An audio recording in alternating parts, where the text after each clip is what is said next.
Hello, everyone. My name is Dana Solis, and my presentation today is on Tay Sachs disease. Tay Sachs disease is a rare genetic disorder that is inherited from both parents and passed down to the child. It is inherited as an autosomal recessive disease, meaning both parents are carriers of the gene, but are not affected by Tay Sachs. It is caused by a defective lysosomal enzyme that allows fatty substances called gangliosides to build up to toxic levels in the brain, spinal cord, and affects the function of the nerve cells. So what causes Tay Sachs? It is caused by a mutation in the hexa gene from both parents. So the hexa gene is important because it provides instructions for making a part of an enzyme, beta-hexosaminidase A. Hexagene is located on the long Q arm of chromosome 15 at position 24.1. So on this picture that I have on this slide, I have what a non-mutated DNA would look like, and then a hexagene mutated DNA. So as you can see, the deficiency of the beta hex A gene would lead to the accumulation of the gangliosides in the neurons, how swollen the neurons get. And then for Tay Sachs, there's a characteristic of what they call a cherry red spot in the eye. So you would see during an eye exam, and in the macula of the eye, there's a cherry red spot that should not be there. And as you can see, what a healthy retina of the eye would look like for somebody that does not have Tay Sachs. So a person can only be affected by Tay Sachs if both parents are carriers of the hexa A gene mutation. So if only one parent is a carrier, there's two possibilities. The one parent will pass the gene and then the child will be a carrier of Tay Sachs, or the child will not suffer from the disease and will not be a carrier of the gene. But if there are two carriers of Tay Sachs from both parents, there's three possibilities. Both parents don't pass the gene, or one parent will pass the gene and the other does not, and the child will not suffer from Tay Sachs but will be a carrier. And last would be both parents will pass a gene and the child will suffer from Tay Sachs. So who is at risk? Anyone can be at risk of Tay Sachs, but there are carriers that are more at risk, and they would have ancestors coming from these certain areas. So we have Eastern and Central European Jewish communities. We have Central French Canadian communities in Quebec, and then located in the United States. More specifically, there's the Cajun communities in Louisiana, or the Old Order Amish community in Pennsylvania.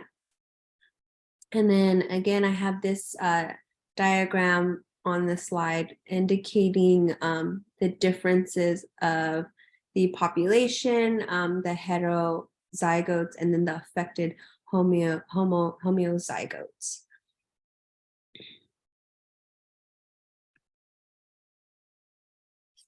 This picture is just a little bit more clear and a little bit more larger, where the hexagene is mutated in the DNA, the swollen neurons, and then just kind of like a diagram of how the patient would be affected by Tay Sachs. You'll notice the macrocephaly, and then the mental and motor delay, and that is because of the affected areas in the brain.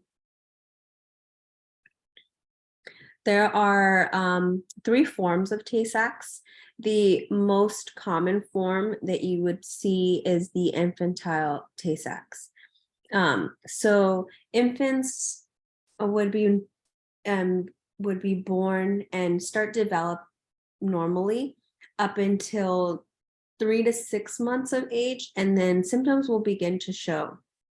So you would notice that the infant, the development will start to slow down. Previously acquired skills, like when you have, you're a baby and you notice that the baby is starting to sit up by itself, turn over, possibly even start crawling, you will notice these skills will begin to diminish, and the infant won't be able to do as much and won't be able to hold, his or her head. And unfortunately, this will progress to paralysis. The cherry red spots that I mentioned earlier would show in the eyes during an eye exam, and the loss of vision may begin. Exaggerated startle responses when loud noises occur. So just, anything that can be loud to the infant would, exaggerate their startle responses. And, you'll see that maybe the child will be a little bit more scared easily or more frequent than usual. Seizures may begin, the loss of mental functions, and then typically for an infant with Tay Sachs, the life expectancy or prognosis is unfortunately death. So Tay Sachs disease, it damages the spinal cord, the brain cells, and the neurons. The baby would start to lose the ability, turn over, sit, and crawl, and then just this is just a diagram kind of showing a little bit more of what infantile Tay Sachs would occur. And then you would notice that it will begin at 6 months, and then death could be before 4 to 6 years. This child is just showing, this diagram is just showing what the decrease in the muscle tone or the muscle function would look like, and what paralysis would look like in an infant. Another form of Tay Sachs is the juvenile form. It is less common, but signs and symptoms are very similar.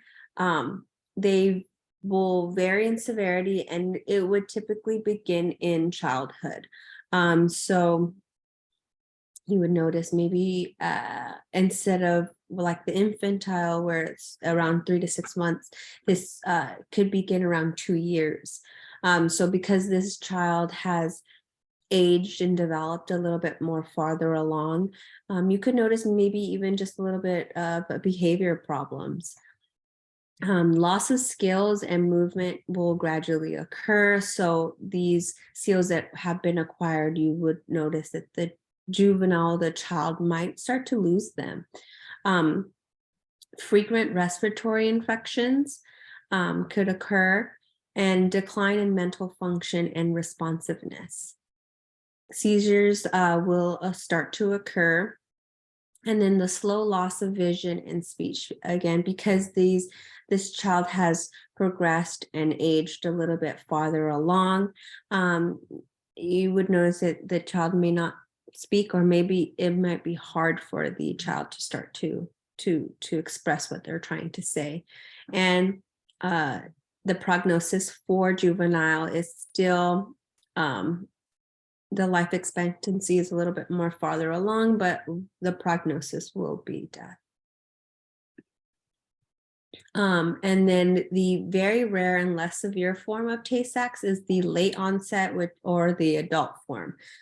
So these signs and symptoms from the previous 2 forms could occur, but they would start to begin in the late childhood or to adulthood. So it could range from, like from 10 to all the way up into the later adulthood. Muscle weakness will still occur. Loss of coordination. So somebody that might think that they're a little bit more clumsier than usual, but that just continues, just not go away. The loss of ability to walk could occur or will occur. Problems with speech or swallowing. Psychiatric disorders could also occur, and this the life expectancy may not be impacted, but just the symptoms that Tay Sachs would give this adult could be an issue later on in life. So how to diagnose Tay Sachs? A simple blood test could happen. Blood testing that checks the levels of that hexa-A enzyme in the blood. So something that would indicate Tay Sachs would be the absent or low levels of the hexa-A enzyme. Genetic testing. This test will examine the hexa gene to identify if there are any abnormals to indicate Tay Sachs. One big one would be that eye exam. So during the eye exam, the cherry red spot in the back of the eye will be the indicator for Tay Sachs. And for prenatal testing during pregnancy, it can occur, and which would be done by the removal of the tiny piece of the placenta or a small sample of amniotic fluid. And one big important thing for to diagnose Tay Sachs, if you or the parents believe that they are carriers, it is very important to do genetic testing prior to becoming pregnant, because these parents could possibly know or prevent their child from having Tay Sachs if they do any genetic testing.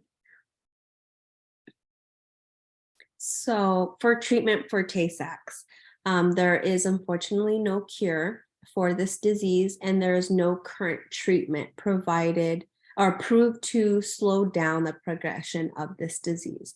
The biggest thing is just to manage the symptoms and prevent any complications. So one big thing that all forms of Tay Sachs have are seizures. So anti-seizure medications is very important. And of course, any antibiotics for any infections. Respiratory care for the accumulation of mucus in the lungs, which causes high risk for these infections. So the child may need a ventilator support for breathing problems because there is such a loss of the muscles. The child may not be able to breathe normally or expand their lungs normally, so that accumulation of mucus in the lungs, because they cannot cough like a normal child would be a high risk for the infections, which would lead for that child to be on a ventilator because of the loss of swallowing. A G tube might need to be put in place, or an NG tube, because for nutrition and hydration, if this child is not able to eat anymore. And then physical, occupational, speech, or language therapy would be a big help, especially for the forms of Tay Sachs. So potential future treatments. Research on these treatments, such as gene therapy, stem cell transportation, or enzyme replacement therapy, may eventually lead to a cure or treatment to slow the progression of Tay Sachs.